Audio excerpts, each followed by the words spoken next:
एक समय की बात है, गौतम बुद्ध काफ़ी लंबा सफ़र तय करने के बाद किसी गांव में थोड़ा आराम कर रहे थे, परंतु लोग इनसे अपनी समस्या का हल मांगने हमेशा पहुंच जाते थे। ऐसे में जहां भी वह रुकते, वहां लोग लंबी कतारें लगा लेते। लोग समस्याएं बताते और बुद्ध उन समस्याओं का समाधान बताते। उसी गांव में एक सड़क के किनारे पर एक भिखारी बैठा करता था।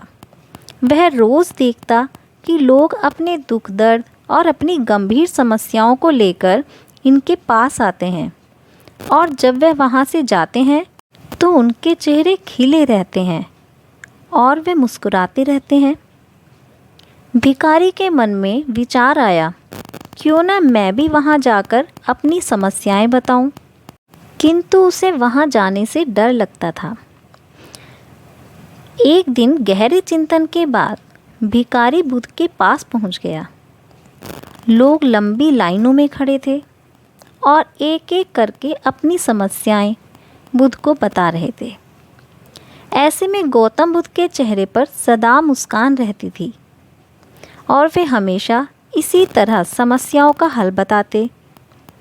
भिखारी भी जब उनके पास पहुंचा तो उन्हें प्रणाम करते हुए वह बोला, भगवान, इस जगह पर सभी लोग खुश और समृद्ध हैं, फिर मैं इतना निर्धन क्यों हूँ? मुझे ही इतने दुख क्यों झेलने पड़ रहे हैं?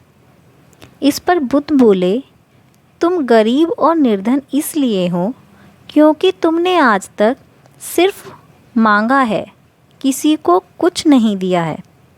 तो वहाँ खड़े लोग सब हैरान रह गए और सबके मन में यह सवाल उठने लगा कि यह गरीब किसी को भला क्या दे सकता है। भगवान बुद्ध थोड़ी देर चुप रहे, फिर चुप्पी तोड़कर वह बोले, तुम्हारे पास तो बहुत कुछ है देने के लिए। तुम्हें तो ईश्वर ने बहुत कुछ दिया है बांटने के लिए, जिसमें सबसे पहले तुम्हारे यह 2 हाथ हैं। तुम लोगों की मदद कर सकते हो।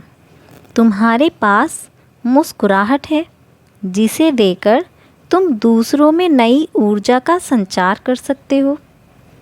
मुंह से 2 मीठी बातें बोल सकते हो। ईश्वर ने जिसको यह 3 चीज़ें दी हैं, उसको कभी कोई निर्धन और दुखी नहीं कह सकता।